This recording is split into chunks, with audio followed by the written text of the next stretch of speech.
Buenas noches. Sean todos bienvenidos a esta semana virtual para pacientes denominada Hablemos sobre linfoma. Es un espacio especialmente diseñado para ustedes, los pacientes. Mi nombre es Diana López y yo soy el gerente médico del portafolio de hemato-oncología en Roche, y para nosotros es un placer poder continuar este año brindándoles espacios como estos en donde pueden encontrar información y herramientas valiosas que le permiten transitar en diferentes diagnósticos, bien sea como pacientes, como familiares o como cuidadores de pacientes. Esperamos que estos 3 días sean una oportunidad para fortalecerse y para salir con más certezas que dudas, por favor. De verdad que muchas gracias por estar aquí, muchas gracias por estar conectados. Y antes de presentar a nuestro ponente del día de hoy, quería explicarles brevemente cómo vamos a desarrollar esta sesión. Lo primero es que vamos a escuchar la charla de nuestro ponente, que se denomina ¿Todos los linfomas son iguales? En segundo lugar, se abrirá un ciclo de preguntas y respuestas, las preguntas por favor a través del chat, y trataremos que nuestro especialista de hoy dé respuesta a la mayor cantidad de ellas dependiendo del tiempo. Las que no haya oportunidad de contestar, igual tendremos el espacio de mañana que será destinado especialmente para continuar resolviendo las dudas que tengan.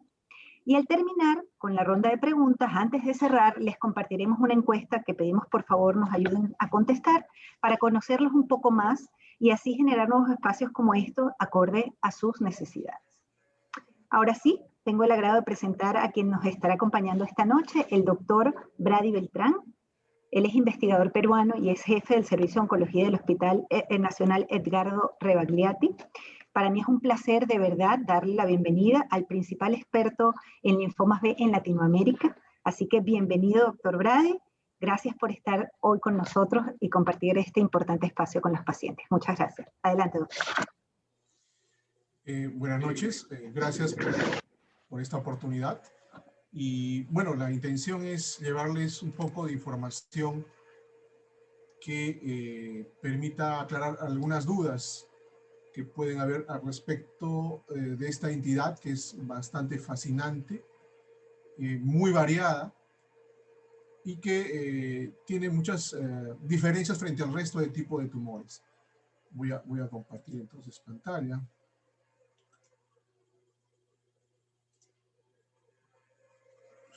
Bueno,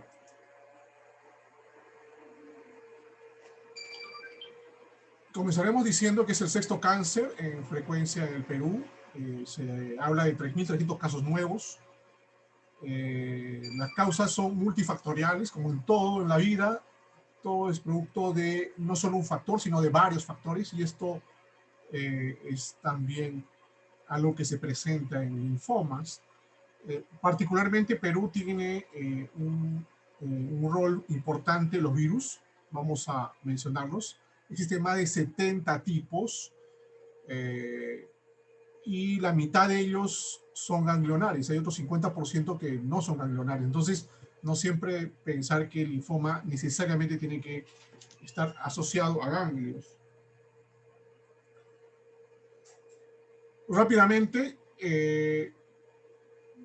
cuando nosotros hablamos del origen, tenemos que hablar de confluencia de factores y hablamos de factores endógenos propios, que son básicamente esas mutaciones que se van dando al azar muchas veces, y algunos que pudieran estar heredados. En linfomas es poco probable, la posibilidad es menos del 1% de que tengamos algunos genes heredados.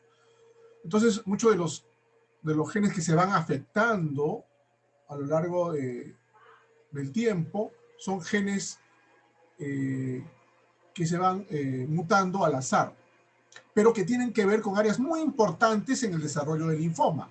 Por ejemplo, los genes que tienen que ver con la sobrevida del linfoma, los que tienen que ver con la muerte, con la proliferación. Si las mutaciones ocurren específicamente en esas áreas, sí podemos tener problemas. Y factores exógenos, obviamente, como mencioné, virus pueden estar involucrados, bacterias, algunos tóxicos, pueden generar directamente algunas mutaciones específicas y todo esto contribuir al desarrollo del linfoma.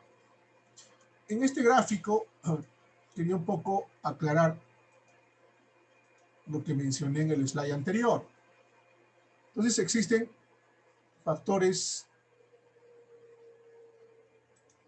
hereditarios. Como mencioné, es poco probable el linfoma, más se presenta en otro tipo de tumores sólidos. Entonces, factores endógenos son aquellos que se van a dar, los factores epigenéticos, vamos a llamarlos epi sobre los genéticos. Es decir, esas mutaciones que van apareciendo lamentablemente a lo largo de la vida por errores. Nosotros permanentemente estamos produciendo material genético. Nuevas células tienen que salir con nuevo material genético. En esa construcción de material genético existe la posibilidad de error. Y estos son los factores epigenéticos. Y si a ello le agregamos los factores exógenos, ¿no? Medioambientales, la presencia de virus, de tóxicos, se van a sumar las mutaciones, ¿no? Entonces, son muchas las mutaciones que van a finalmente generar la aparición de un linfoma.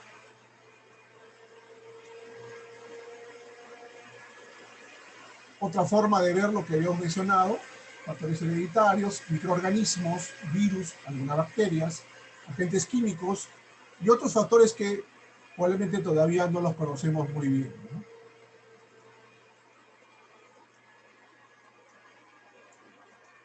Pero, ¿qué características debe tener el linfoma? El linfoma debe tener algunas características que lo van a hacer superior a las células normales, a la contraparte normal que sería el linfocito. Luego vamos a ver un poco del linfocito. ¿Qué características va a tener? Que hacen que se desarrolle más, y es la capacidad de proliferación. Va a tener esa característica de poder dividirse y proliferar de manera incontrolada. Y esto lo va a diferenciar de un linfocito normal. Va a tener la capacidad de evadir al sistema inmunológico. Nosotros sabemos que el sistema inmunológico normalmente está chequeando cualquier error que pueda haber en la formación de nuevas células con mutaciones. El linfoma justamente, lamentablemente, va a tener esta capacidad inteligente de evadir al sistema inmunológico. Y otra característica que es fundamental en el linfoma es esta capacidad de no morir. Me estoy refiriendo a la inmortalización. Es decir, no solo prolifera, no solo crece, se divide más rápido, sino que no muere. Tiene esa capacidad de no morir. Su reloj biológico ha sido distorsionado de tal forma que no va a morir. Estas células se constituyen en células inmortales. Y esta es una diferencia con su contraparte normal, el linfocito maduro, que sí tiene un tiempo de vida establecido. Causas, hemos hablado de los virus. Hay un virus muy prevalente, y particularmente en el Perú sí puede causar muchos tipos de linfoma. El 90% de la población lo tiene. Entonces la pregunta es, ¿todos van a hacer linfoma entonces? Si el 90% de la población tiene este virus. El problema es que lo que pareciera ser que sí pudiera tener una mayor incidencia de este virus en el Perú es que tenemos algunos genes que se podrían heredar defectuosos contra la inmunidad para este virus. En otras palabras, el virus está presente, el problema es que algunos individuos tienen esa capacidad de no poder controlar a este virus. Y esto hace que el virus se mantenga vivo, se mantenga en concentraciones altas en sangre, y esto puede contribuir al desarrollo del linfoma. Hay 3 tipos de linfoma donde este virus va a estar presente necesariamente: Hodgkin, Burkitt, linfoma nasal. Y como mencioné, también se presenta en pacientes que tienen la inmunidad disminuida, ¿no? Pacientes que son post-transplantados, pacientes que están recibiendo inmunosupresores por algún trastorno reumatológico, o pacientes con HIV, ¿no? SIDA. Son pacientes que pueden desarrollar linfoma justamente porque estos virus no son controlados adecuadamente y van a generar linfoma.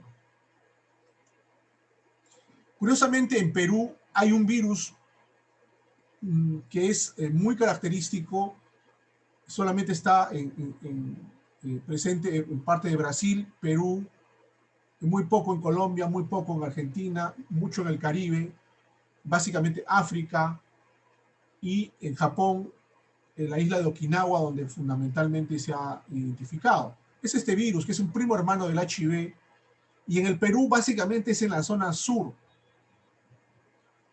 y centro, ¿no? Es una cosa muy peculiar, y esto hace de que aquellos que tengan este virus, de 5 a 10% de ellos, uno de cada 10, van a desarrollar este tipo de linfoma, y es un linfoma muy agresivo. Curiosamente, el 90% de la transmisión es por lactancia materna. Este virus es muy agresivo, como mencioné. Fíjense, puede irse a la sangre, es decir, convertirse ya, no solo dejar de ser un linfoma que está en los ganglios, sino que también pasa a la sangre, una leucemia. Por eso se le llama linfoma leucemia. Estas células grandes, fíjense, ¿no?, con núcleos en forma de flor, son las células de linfoma por este tipo de patología asociada al HTLV1, que es este virus, ¿no? Es un paciente que tiene compromiso en piel, ¿no?, muy florido, las manos, por ejemplo. Otros virus involucrados, hepatitis C, ¿no?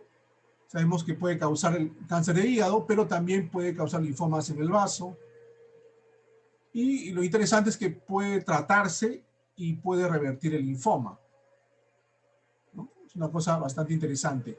Obviamente no puedo dejar de hablar del Helicobacter pylori, ¿no?, esta bacteria que vive en la acidez del estómago y que efectivamente causa y es responsable de muchos de los linfomas a nivel gástrico.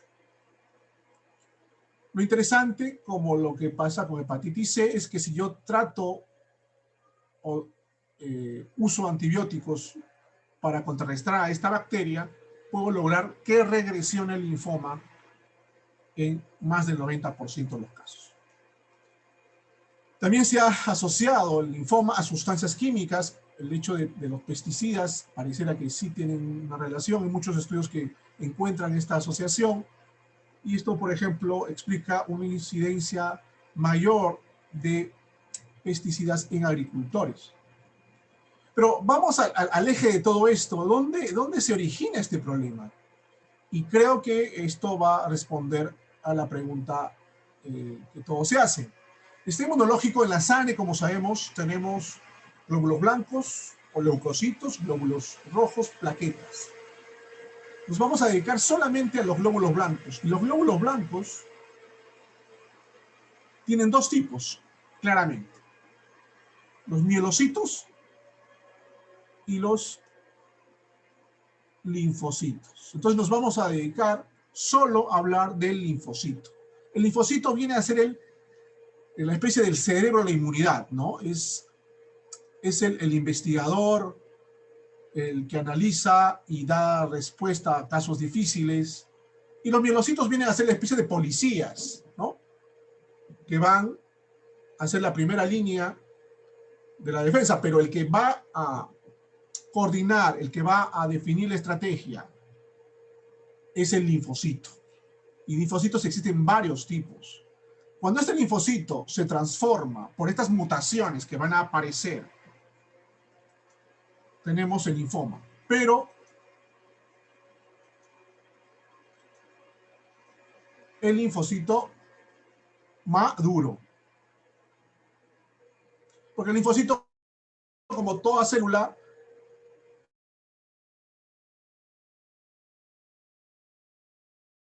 tiene una forma inmadura y luego una forma madura, cuando la linfoma. Porque si las alteraciones se presentan cuando el linfocito todavía es inmaduro, este ya es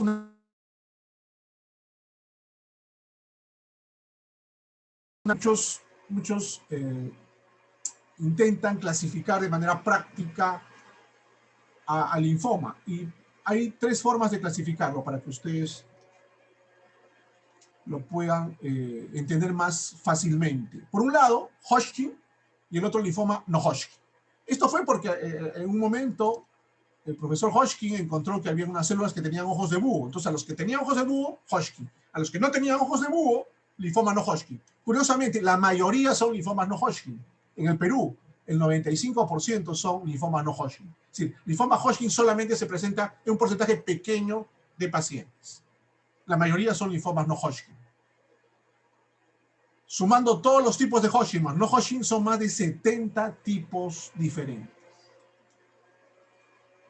Otra forma de clasificarlos es dependiendo de si el linfoma es B o T. El linfocito B, el linfocito tiene dos formas generales, el linfocito B y el linfocito T. Por tanto, si se origina un linfocito B es un linfoma B, y si se origina un linfocito T es un linfoma T. El linfoma B origina linfoma Hodgkin y linfoma no Hodgkin. En cambio, el linfocito T genera un linfoma básicamente no Hodgkin. Y esto creo que es lo que más va a ayudar para entender los diferentes tipos de linfoma. Linfoma Hodgkin son básicamente 5 tipos. Normalmente tiene esta característica de aparecer en los ganglios, es una forma realmente indolente, el 80% se cura. Y luego el 95% restante es el linfoma no Hodgkin. De estos, prácticamente el 70-80% son de alto grado, son muy agresivos. El crecimiento es una característica del alto grado. Y hay un 20% que son de bajo grado, es decir, más que proliferar, no mueren, se van acumulando porque no van muriendo. Entonces, la tasa de crecimiento es bajo. Entonces, esa es la diferencia entre el linfoma no Hodgkin de alto grado con el de bajo grado. ¿Cuál es la frecuencia? Los de alto grado prácticamente son el casi 80% de los linfomas. Bajo grado es un porcentaje bajo. Entonces, en el Perú, ¿qué tenemos? Un porcentaje bajo de linfoma Hodgkin, solo 5%. En Estados Unidos puede llegar a 20-30%. Esto es algo interesante porque esto se parece mucho a los linfomas en el Asia. Nosotros nos parecemos mucho al asiático. Tenemos bajo frecuencia de linfomas Hodgkin. Y otra cosa interesante, que tenemos un porcentaje bajo de linfomas de bajo grado, o indolente, como también se le llama. Solo 20%. En Estados Unidos llega a 40%. Nosotros solamente tenemos 20%. Entonces nosotros estamos plagados de linfomas no Hodgkin de alto grado agresivos. Muchos de ellos asociados a virus. Estos virus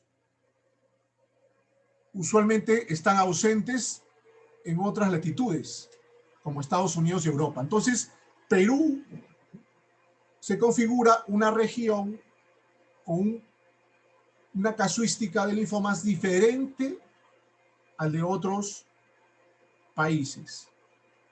Se parece mucho a lo que ocurre en México, a lo que ocurre en Guatemala, pero no se parece mucho a lo que ocurre en Venezuela, Colombia, mismo Brasil, Chile, donde el patrón es fundamentalmente europeo. Y estas características nos hacen pensar que efectivamente tenemos muchas similitudes con el grupo asiático, básicamente el grupo chino. Y acá viene la respuesta a la pregunta que siempre hacíamos, ¿no? Hay diferentes tipos de linfocitos, no solamente el T y B, y diferentes localizaciones. Cada tipo de linfocito maduro que se transforme, dependiendo de dónde se generará un tipo diferente de linfoma. Es decir, si bien tenemos dos tipos generales de linfocitos, pero dependiendo de dónde ocurra la transformación, vamos a tener diferentes tipos de linfoma. Por eso que tenemos hasta 70 tipos. Pero la pregunta es, claro, hay 70 tipos, pero ¿todos son frecuentes? No. En el Perú, 7 tipos son los más frecuentes y llegan casi al 90%. ¿Cuál es el más frecuente?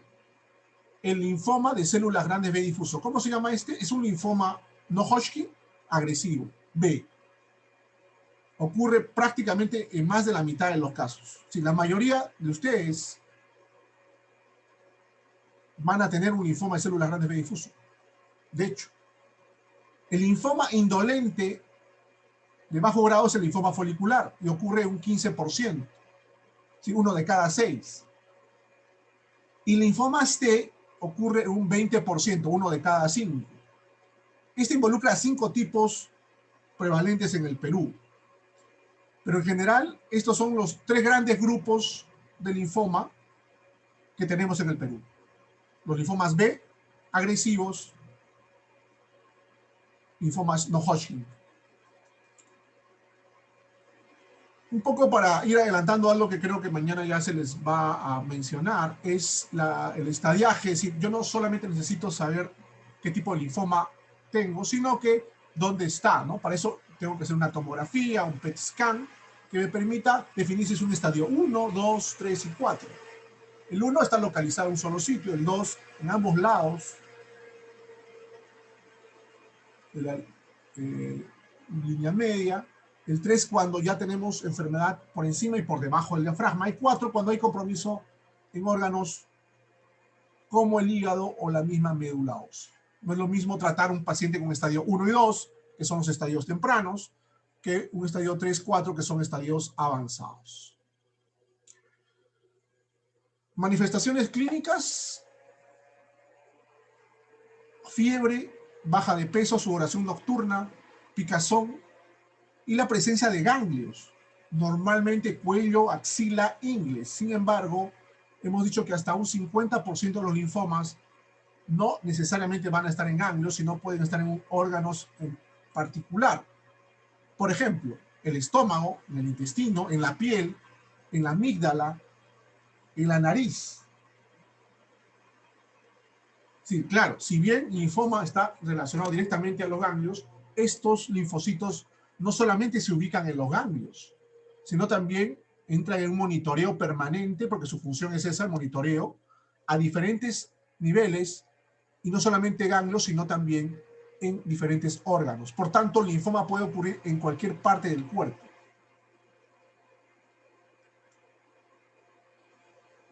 En cualquier parte donde haya glóbulos blancos vamos a tener linfoma.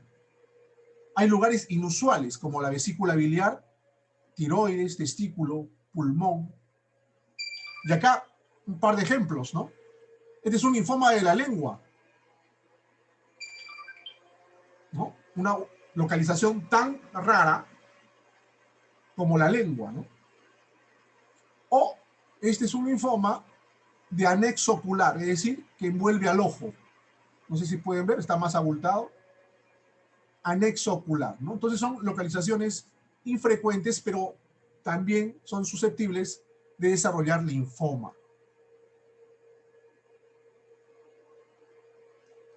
Entonces, este creo que es el último slide. Para recapitular, los linfomas entonces pueden ser linfomas Hodgkin, no Hodgkin. No Hodgkin son la mayoría, 95%. Los linfomas también pueden ser clasificados en linfomas T y B. T, 20%, linfoma B, 80%. Y otra forma de clasificar a los linfomas es dependiendo de la agresividad. Agresivos o indolentes. Los linfomas no Hodgkin se dividen en agresivos e indolentes. Los agresivos son prácticamente el 80% y los indolentes 20%. Por tanto, en el Perú, lo más frecuentes son linfomas no Hodgkin, fenotipo B y agresivos. Esto último hace de que el pronóstico de nuestros linfomas muchas veces no sea el mejor. De hecho, nuestras tasas de mortalidad son mayores por estas características. Tenemos linfomas lamentablemente mucho más agresivos que lo que se puede presentar en otros países, sobre todo si nos comparamos con Estados Unidos y Europa.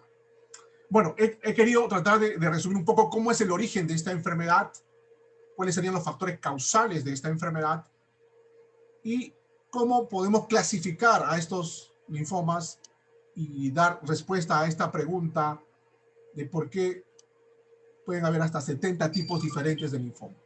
Muchas gracias.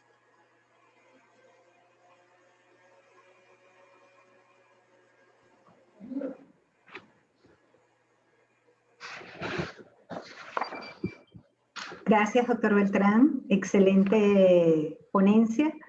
Comentarle que tenemos muchas preguntas en el chat. Vamos a comenzar, vamos a intentar responder en estos próximos 30 minutos la mayor cantidad de ellas, pero igualmente comentarle a los participantes que el día de mañana vamos a tener también oportunidad si hoy no lográramos responder a todas las preguntas. Y bueno, vamos a comenzar con la pregunta que nos hace Hilda, quien comenta si se puede detectar a tiempo los linfomas, es decir, puede haber un diagnóstico precoz y a través de qué exámenes. Bueno, sí, pues lamentablemente no hay un screening como si pudiera, por ejemplo, hacerse en cáncer de próstata con el PSA, cáncer de mama con la mamografía, un papanicolao en cáncer de cuello uterino, ¿no? Una colonoscopía para cáncer de colon. Lamentablemente el linfoma es una enfermedad que no es que demore mucho tiempo en aparecer. Es una enfermedad normalmente hemos visto que las formas agresivas, que son las predominantes, evolucionan en un tiempo relativamente corto. El 80% son formas que tienen evoluciones muy rápidas, de tan solo 3 o 4 meses. Entonces no hay una estrategia para hacer una prevención. Lo que sí sabemos, y es algo que siempre recomendamos, de que si uno tiene aparición de ganglios, y si estos ganglios, después de 15 días, porque uno puede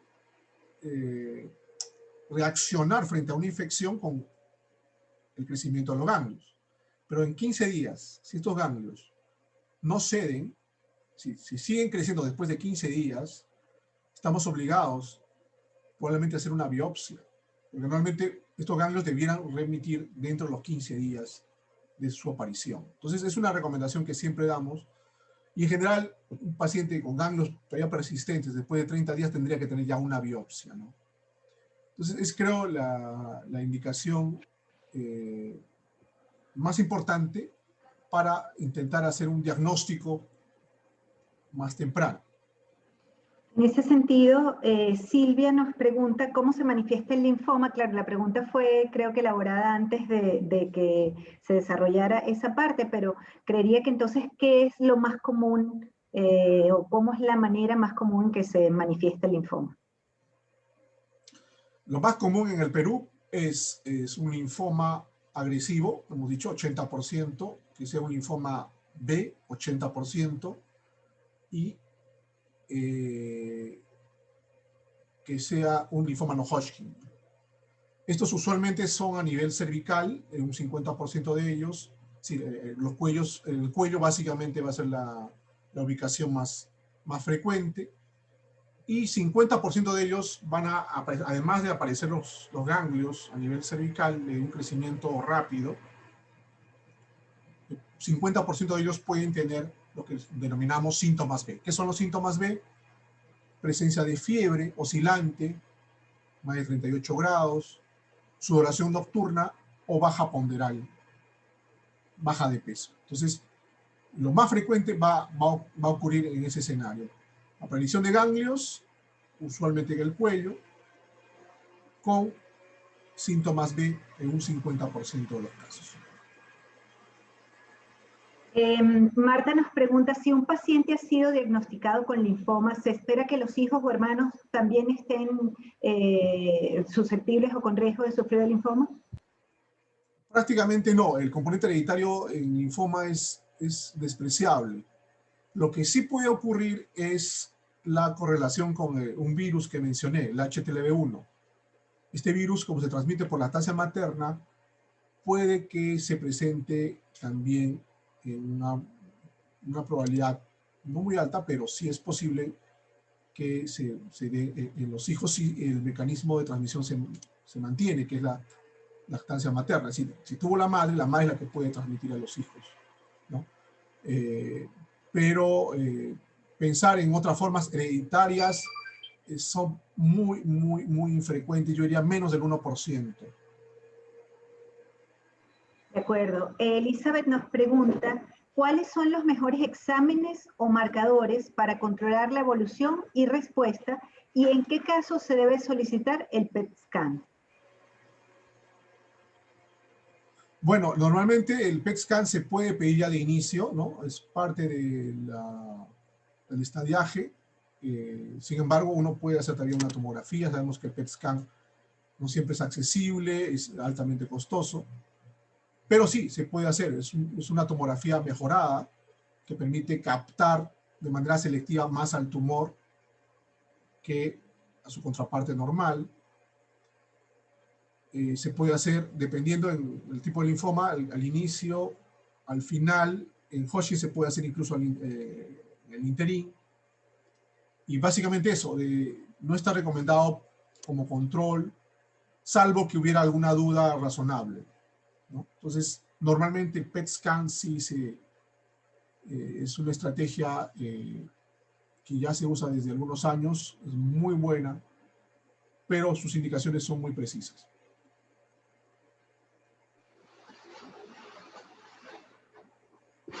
Bien, la siguiente pregunta la hace Olivia y es: ¿la leucemia, linfoma linfoblástico tipo B, a qué se refiere? ¿Es agresivo? Claro, el linfoblástico B ya es una leucemia, ¿no? Muchas veces pueden comportarse como con ganglios, pero van a indefectiblemente pasar a la sangre. Entonces, prácticamente es una entidad leucémica. Y se trata como tal, como leucemia, no como linfoma. Bien. ¿Cuáles son los esquemas de primera, segunda, tercera línea en el linfoma de células T angioinmunoblástico? El angioinmunoblástico, hoy por hoy, bueno, es una forma de linfoma T agresiva que está en el quinto lugar en frecuencia en el Perú para linfomas T, si no es un linfoma T muy prevalente, está asociado al virus Epstein-Barr. Es una entidad que lamentablemente en primera línea, como sabemos, los linfomas T tienen muchas limitaciones. Los linfomas T en general responden menos que los linfomas B. Si el linfoma B agresivo se curan 2 de cada 3, es decir, 65%, los linfomas T solo se cura 1 de cada 3. ¿Y esto por qué? Porque los linfomas T tienen más resistencia a la quimioterapia y 2, los linfomas T todavía no tienen un anticuerpo monoclonal como los linfomas B. Entonces, esto hace que los linfomas T lamentablemente tengan un peor pronóstico y dentro de ese grupo está el angioinmunoblástico. La chance es solo 30-35%, la quimioterapia todavía sigue siendo estándar, ¿no? Y solamente ofrece una posibilidad de cura de 30-35%. El CHOP, una variante que es el CHOEP, puede emplearse, pero la posibilidad de curación lamentablemente es inferior al 50%. Acá una pregunta relacionada con eso: ¿cómo funciona la quimioterapia en el cuerpo de un paciente con diagnóstico de Hodgkin clásico? Bueno, sabemos que el linfoma Hodgkin, y para un poco completar ese concepto, ¿no? En Hodgkin se curan, de cada 5 se curan 4. En linfoma no Hodgkin agresivo, el células grandes B, el más frecuente, se curan 2 de cada 3. En linfoma T se cura 1 de cada 3. ¿Sí? Nos da una idea de qué tan sensible es el tratamiento para Hodgkin, ¿no? Con quimioterapia. Es decir, se cura, Hodgkin es mucho más sensible y por tanto más curaciones, ¿no? Entonces, nosotros en la data que tenemos, más del 80% de los pacientes están curados con Hodgkin. Entonces, ahí solamente usamos quimioterapia, no usamos un anticuerpo monoclonal, terapia biológica, solamente con quimioterapia. Sin embargo, hay un medicamento nuevo que se ha incorporado, pero en una indicación muy circunscrita. La quimioterapia, como sabemos, afecta tanto a células malignas como a células normales que están en alta replicación. Entonces, al estar en alta replicación, vamos a tener efectos colaterales, ¿no es cierto? ¿Por qué? Porque se van a afectar las células del folículo piloso, las células de la mucosa oral, del tracto digestivo, de la médula ósea. Por tanto, esas células están en proliferación rápida, son normales, van a verse afectadas por la quimio. Entonces voy a tener caída de pelo, alopecia, mucositis, inflamación de la boca, cuadros de diarrea por afectación de la mucosa digestiva, y voy a tener también afectación de las células normales que poblan la médula ósea. Plaquetas, voy a tener plaquetopenia, posibilidad de sangrado, anemia, van a disminuir los glóbulos blancos, los glóbulos rojos. Y obviamente los glóbulos blancos normales van a verse afectados, por tanto puedo tener alguna infección por baja de defensa. Es decir, lamentablemente la quimioterapia no es específica, pero es ahorita lo mejor que se tiene, por lo menos para Hodgkin, porque los resultados son bastante halagadores. Creo que se relaciona un poco la siguiente pregunta con lo que está comentando, que es ¿qué cuidados debe tener un paciente con diagnóstico de linfoma? Bueno, los cuidados básicamente son por los efectos de la quimioterapia, ¿no? Que está en tratamiento, tiene que básicamente seguir una alimentación adecuada, los cuidados para evitar la baja de defensas, porque la gran complicación con quimioterapia o con inmunoquimioterapia, es decir, ya incluyendo el anticuerpo monoclonal, es la neutropenia, y la más temible es la neutropenia febril. Es decir, cuando bajan, ¿quiénes? Neutrófilos son, los mielocitos son los policías, son la primera línea de defensa. Si el valor es menor a 500, tenemos un riesgo de que haya infección. Y si hay infección, ya hay fiebre. Entonces, si yo tengo neutrófilos, hago un hemograma, tengo 500 neutrófilos y tengo fiebre más de 38, tengo una neutropenia febril. Neutropenia, peña, disminución de neutrófilos, febril, fiebre. Sí, tengo una baja de defensas con infección. Esa es la más temible de las complicaciones. Entonces, para eso, normalmente, más aún ahora en pandemia, los pacientes deben recibir el factor estimulante de colonias, que es una vacuna que ayuda a levantar los neutrófilos. De esa forma, las defensas no caen y por eso, de alguna forma, también podemos evitar efectos deleterios si cogemos la infección por SARS-CoV-2, por COVID-19. Sí, si nos agarra, que nos agarre sin neutropenia, ¿no? Ese es, creo, el objetivo. Por eso que hoy por hoy una recomendación importante en pandemia es que si un paciente con linfoma está recibiendo tratamiento con quimioterapia, debiera de todas maneras recibir factor estimulante colonias. Es algo que nosotros en el último consenso latinoamericano lo hemos definido tal cual. Todos los pacientes deben recibir vacunas para evitar la mayor complicación de la quimioterapia, neutropenia febril. De acuerdo. Nos preguntan ¿por qué es tan difícil colectar para stem cells? Sí, pues la colecta muchas veces se complica porque ya recibimos quimioterapia, ¿no? Recibimos quimioterapia y eso va afectando nuestra médula ósea. En la médula ósea tenemos a estas células madre. La colecta para el trasplante depende de las células madre, ¿no? Entonces yo debo tener pues 2 millones de células madre para poder hacer el trasplante, para que la colecta sea la adecuada. Mientras más quimio reciba, voy a matar más células madre. Y voy a tener menor posibilidad de llegar a esos 2 millones, que es el número mágico, ¿no? Sin embargo, hoy por hoy existen algunos fármacos que ayudan a mejorar la colecta y permitir tener concentraciones más altas de estas células madre, ¿no? Entonces, si bien, claro, el objetivo es siempre colectar con la menor cantidad de quimioterapia posible, hoy por hoy también tenemos otras formas de poder reclutar células madre CD34 positivas.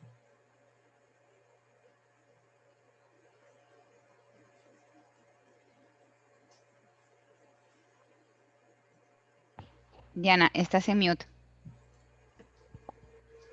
Gracias. ¿Se puede hacer predicciones con algún marcador inmunológico de que el paciente hará un linfoma? No, bueno, hay estudios que han comenzado para, por ejemplo, en los portadores de este virus, el HTLV1, hay estudios que ya están comenzando a desarrollarse para poder saber quiénes son los que van a desarrollar el linfoma en el futuro.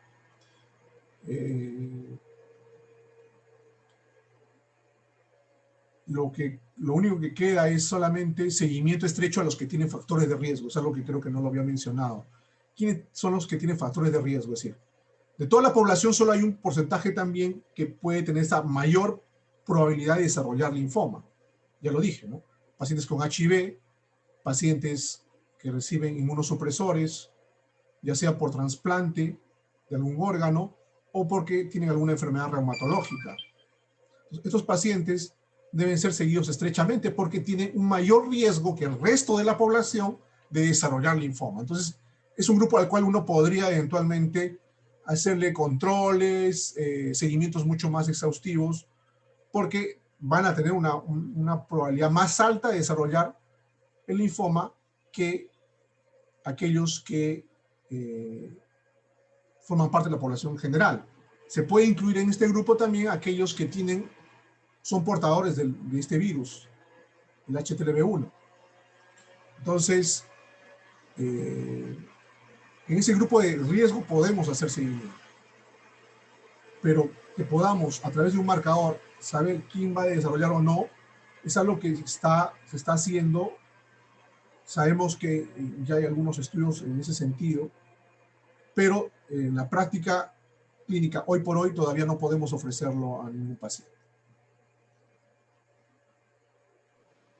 Ok, Lourdes Farris nos pregunta, ¿cuál es más agresivo, el linfoma Hodgkin o los no Hodgkin?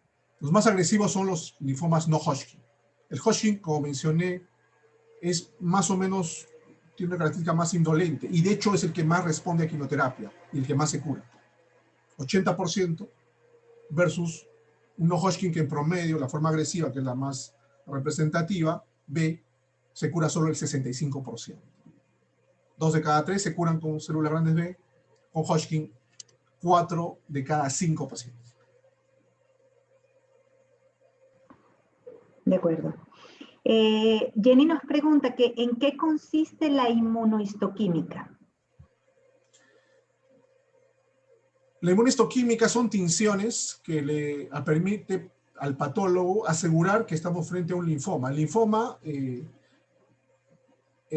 son 70 tipos y cada uno tiene sus propios marcadores, ¿correcto? Entonces, la inmunohistoquímica permite dar un diagnóstico más objetivo. Sí, porque antes, ¿qué se hacía? Antes de la inmunohistoquímica, estoy hablando hace 25, 30 años. El patólogo veía a través del microscopio y, bueno, de acuerdo a lo que él creía, bueno, decía, esto puede encajar en un linfoma. Entonces, un poco el diagnóstico era bastante subjetivo, ¿no? Porque, bueno, lo que él pensaba podía parecerse a lo que él tenía como idea de linfoma, células de linfoma. Hoy por hoy, a través de la inmunohistoquímica, tenemos un parámetro más objetivo. ¿Por qué? Porque hemos reconocido que cada tipo de linfoma tiene unos marcadores. Entonces yo puedo usar unas tinciones que permiten identificar esos marcadores. Entonces, si el linfoma tiene los marcadores ABC, es entonces un linfoma Z. Entonces, el patólogo no solamente va a reconocer el tipo de célula, sino que le va a tener que hacer los marcadores. Y si marca A, B y C, efectivamente es un linfoma Z. Entonces, se pueden marcar 8, 10, 15, hasta 20 marcadores. Entonces, hay linfomas tan raros que requieren, y esto es importante mencionarlo, un patólogo especialista. Un hematopatólogo, porque no todos los patólogos van a responder de la misma forma. Es una especialidad. Y más aún en linfomas porque hay 70 variantes diferentes. Un patólogo general definitivamente no va a dar un adecuado nombre y apellido. Todos pueden dar un nombre, pero muy pocos van a dar el apellido. Y el secreto está en los detalles. Entonces, he allí la importancia de la inmunohistoquímica. En linfoma siempre pedimos inmunohistoquímica para ser mucho más precisos en la tipificación del apellido, ¿no? El nombre creo que cualquier patólogo general podría decir que es un linfoma, pero no todos van a decir que este es un linfoma del manto, por ejemplo, o un linfoma B rico en T, o un linfoma angiomonoblástico, etc. De acuerdo, súper claro. Judy Reyes nos pregunta si los linfomas B gástricos son agresivos. Los linfomas gástricos B son dos tipos, ¿no? El MALT, que es un indolente, pero el más frecuente es el células grandes B difuso. Los MALT usualmente están localizados y se curan con antibiótico terapia porque más del 90% de ellos están asociados al Helicobacter pylori, es decir, realmente se pueden controlar muy bien y curar.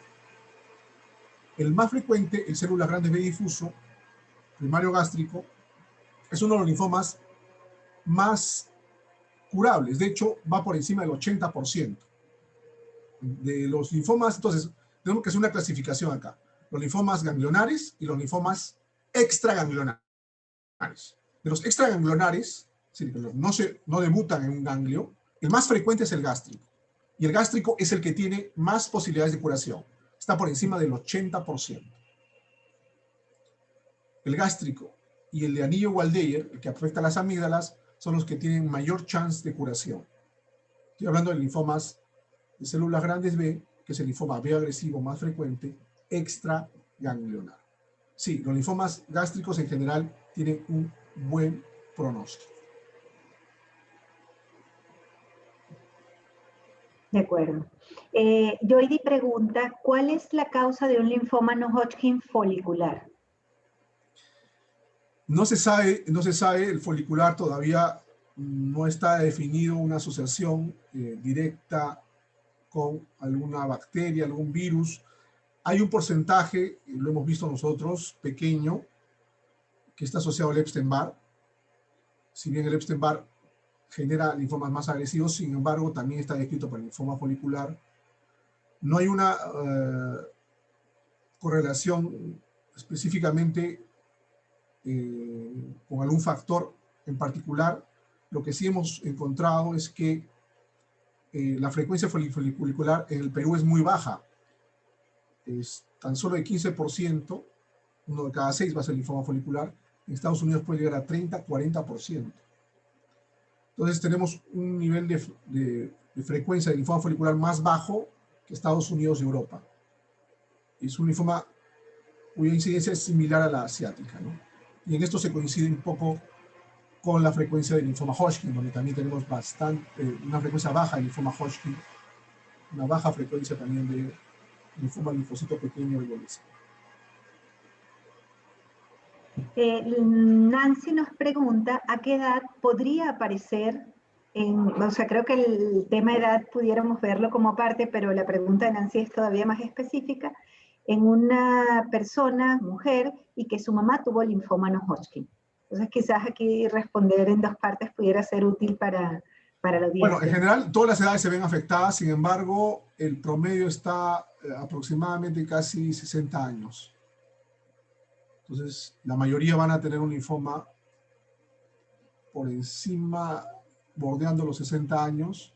Sin embargo, todas las edades se van a ver afectadas. Tenemos linfomas en niños, en adolescentes, adultos jóvenes, pero el grueso se presenta fundamentalmente ya en mayores de 55 años.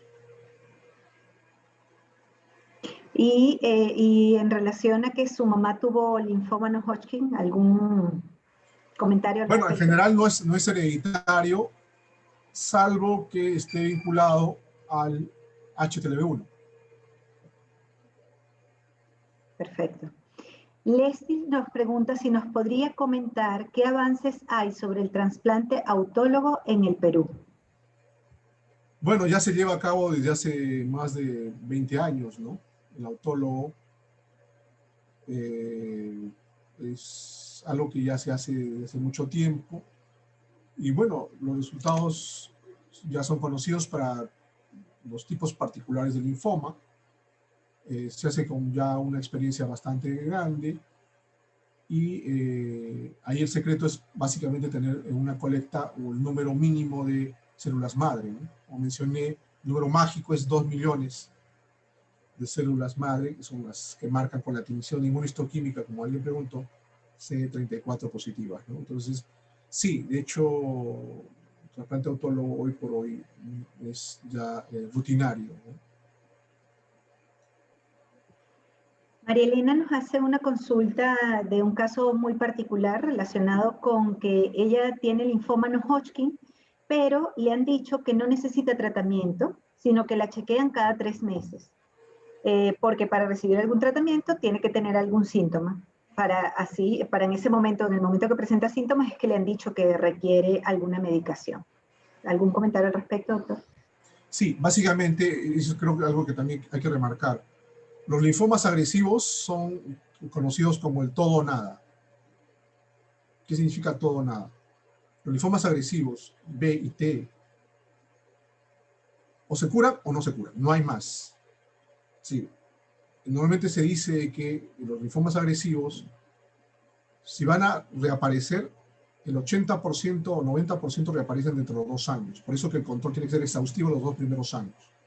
Pasados los 2 años, la probabilidad es solo de 10-15%, de tal forma que esos pacientes a los 5 años, si no aparece el linfoma, están curados. De hecho, ya no deberían hacerse controles después de 5 años. Son los linfomas del todo o nada. En cambio, los indolentes, como el folicular, por ejemplo, no, uno lo va a tener la enfermedad de por vida. Y tratamos cada vez que el linfoma regresa. Cuando hay un brote, hay que dar tratamiento de quimioterapia. Esos pacientes tienen que ser vistos de por vida. Entonces, no es que a los 5 años no. Es decir, esos pacientes van a tener que ser vistos de por vida. Entonces, son 2 manejos diferentes dependiendo de la característica del linfoma. El agresivo, que sí requiere los primeros 2 años un control cada 3 meses, y después del segundo año al quinto año es cada 6 meses, y el quinto año estaría prácticamente de alta, por lo que mencioné. En cambio, el indolente, el folicular a la cabeza, sí tiene que ser visto anualmente de por vida. Muy bien. Isabel Aparicio nos pregunta cómo hacer el autoexamen de ganglios. Eso se hace, el autoexamen de ganglios. A la altura del cuello, se aprietan, debe doler. Si no crecen ni duelen, pero se sienten bultitos, ¿eso es normal? Sí, normalmente estos ganglios, como mencioné, acá el punto de corte son el tiempo, ¿no? 15 días. Si yo tengo una lesión que no duele y que sigue creciendo después de 15 días, yo creo que ya debiéramos pensar que se debe hacer una biopsia. Los ganglios normalmente no duelen, los infecciosos sí duelen, no son tan duros, son blandos, porque si fueran duros podemos pensar en otro tipo de patología, pero en general son blandos, que son indolentes y que no debieran, como mencioné, seguir creciendo después de 15 días. Cuando hay un proceso infeccioso, estos ganglios crecen, pero luego remiten. Y si no remiten después de 15 días, yo creo que antes del mes ese paciente debería tener ya su biopsia. Aquí nuevamente una pregunta que hace Faustina Vega, que es de un caso personal. Le detectaron en 2015 un linfoma indolente. Desde el 2019 no tiene seguimiento por la pandemia y recién le harán la TAC en este tiempo. ¿Está en algún peligro? Ya que tiene hepatomegalia y dolor constante de abdomen. ¿Su último control cuándo fue? 2019. Ya, correcto. En todo caso, si ya hay algún tipo de síntoma o signo, en este caso hepatomegalia, aparentemente ya le han palpado el hígado, hay dolor, sí justifica hacer un estudio, imágenes, ¿no? Yo creo que sí. De hecho, tener un dolor, sobre todo abdominal, sí justifica hacer un estudio urgente, no debería esperar. Ok. Marta Rengifo pregunta si este cáncer puede estar enmascarado por algún problema de tiroides, como por ejemplo tiroiditis de Hashimoto. Efectivamente, se dice que prácticamente la gran mayoría de linfomas de tiroides se estarían originando de una tiroiditis de Hashimoto. La tiroiditis de Hashimoto, ¿qué cosa es? Es una inflamación. Los linfomas en general es una característica, creo que no lo mencioné también, se originan de inflamaciones crónicas. Las inflamaciones crónicas, ¿quiénes las da? Los virus y las bacterias. Entonces, la tiroiditis es una enfermedad autoinmune que genera una inflamación crónica. Y sobre esta base se genera el linfoma. Sí. Hay otras enfermedades autoinmunes que también generan linfoma, ¿no? En el Perú hay una enfermedad autoinmune muy frecuente, como es el desorden IgG4, que solo se da en el Asia y en el Perú, ¿no? Y es causante de muchos linfomas. Ok, Valeria nos hace una pregunta, Valeria Agurto. ¿Existen avances en investigación sobre infección por COVID-19 y linfoma y su expectativa de curación? ¿Cuál sería la relación?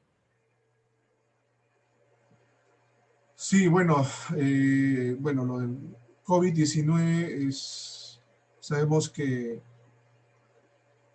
de alguna forma tiene una evolución inmunológica un poco diferente. Al inicio, pues, se desarrolla en un contexto de control inmune, se pierde, pero después da un componente inflamatorio que genera, por ejemplo, el componente pulmonar que causa muerte a muchos pacientes, ¿no? Se da un componente inflamatorio muy intenso. Pareciera que ese componente inflamatorio tan intenso pudiera despertar al sistema inmunológico para contrarrestar. De hecho, hay un caso, ¿no?, descrito de regresión de linfoma con COVID. Sin embargo, lo que hemos visto, y hay otros trabajos, que se reactivan virus. Ese es el otro problema. Entonces hemos tenido también un caso donde se reactivan otros virus que favorecen al desarrollo del linfoma. Entonces, no es todavía claro, pero pareciera que más perjudica que ayuda al mismo linfoma, ¿no? Es decir, hay más casos de reactivaciones, evoluciones más tórpidas, y eventualmente sabemos que, y es lo que hemos encontrado en el trabajo que se ha desarrollado en Latinoamérica, el riesgo de muerte puede llegar a 30%, sobre todo si está en neutropenia, ¿no? Un paciente con linfoma en tratamiento puede tener hasta un riesgo de muerte de 30%. Entonces, yo creo que sí, el contexto COVID es diferente,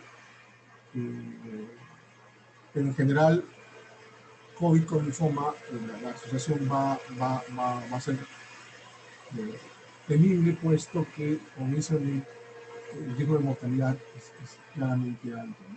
Si bien hay estos reportes de regresiones espontáneas, no es la regla, ¿no?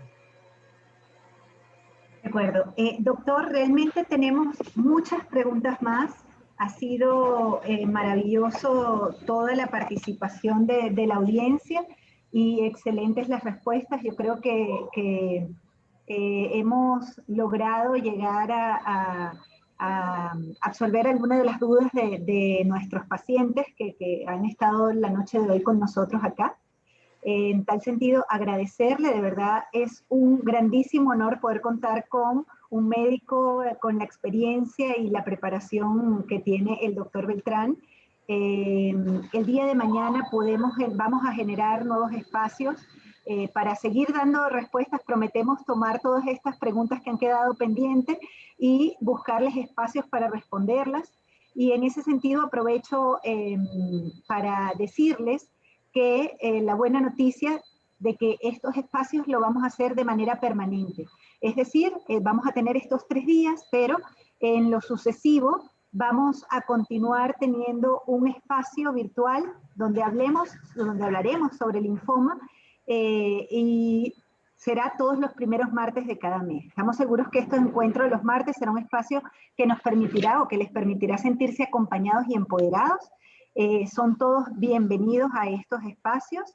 De momento vamos a compartirles a través del chat de Zoom una encuesta para que por favor nos ayuden a responderla en el chat de Zoom y los invitamos a participar. Les vamos a dar unos minutos para que contesten. Debe haberles aparecido allí. Mientras contestan, nuevamente reitero nuestro más sincero y profundo agradecimiento al doctor Beltrán por tan excelente espacio. Estoy seguro que los pacientes lo aprecian mucho más. Muchas gracias, doctor Beltrán. Muchas gracias por la invitación. Esperamos volver a tener la oportunidad de poder seguir conversando sobre estos temas con los pacientes. Esperamos que así sea. Gracias. ¿Todavía tienen allí unos minutos para responderles la encuesta? La idea es poder conocerlos un poco más y poder mejorar lo que hacemos en estos espacios. Mientras responden, quiero recordarles que para seguir recibiendo información sobre temas relacionados a salud y para informarse de nuestros próximos eventos, pueden seguir el Roche Perú en Facebook o ser parte de nuestro grupo de Facebook Comunidad Bienestar Roche, en donde ya se encuentran más de 2.000 miembros activos.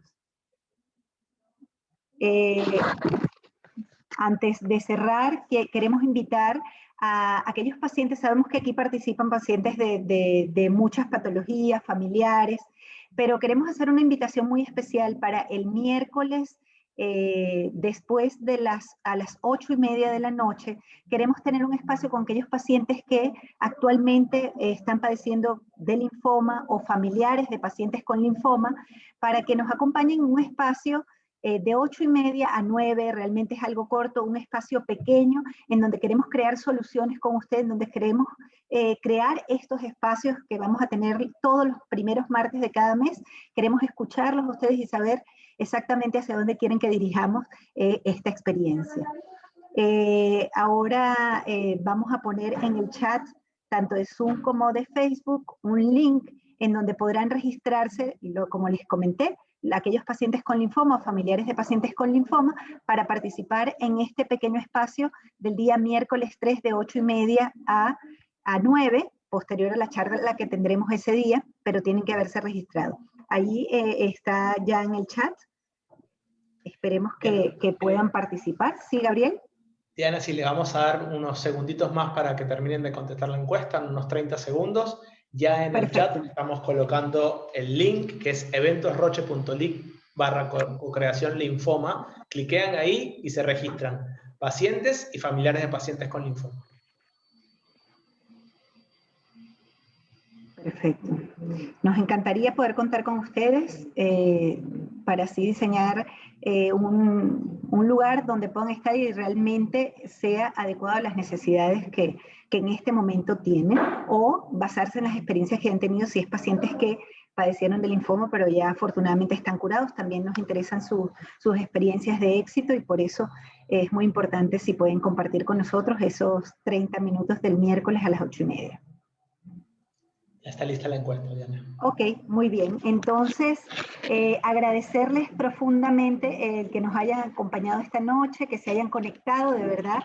Es muy grato para nosotros toda la participación que tuvieron y no me queda más que invitarlos para la charla de mañana, en donde seguiremos hablando de linfoma, de tratamiento, diagnóstico y tendremos igualmente un largo espacio para responder a sus preguntas. Aquí los dejo con un video para invitarlos a la reunión, a la sesión de mañana. Esperamos contar con ustedes. Que tengan muy buenas noches.